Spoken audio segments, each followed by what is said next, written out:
The latest crackdown on Indian illegally occupied Jammu and Kashmir once again exposes the Modi's regime's deep insecurity and its reliances on draconian laws to silence dissent.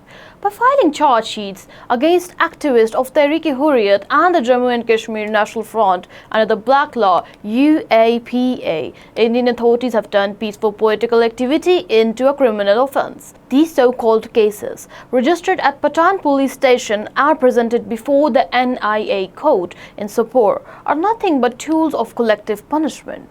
Rights groups have consistently underscored that such charges are fabricated, aimed solely at prolonging illegal detention and choking the political space for pro-freedom voices. Equally alarming is the tribunal's decision to uphold New Delhi's ban on the Awami Action Committee (AAC), led by Mirwais Umar Farooq. By branding the AAC unlawful for promoting the UN-pledged right to self-determination and mobilizing support for freedom, India has made its intention abundantly clear. No platform, however peaceful, will be allowed to represent Kashmiri aspirations. This ban is just not an attack on one organization, but part of a systematic policy to outlaw virtually all genuine political movements in the occupied territory.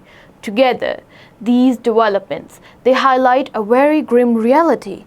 India fears the truth of Kashmir's resistance more than any armed challenge.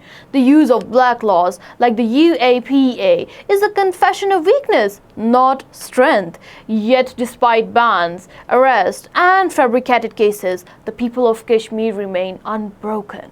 Their resolve for the freedom only growing stronger with every act of repression.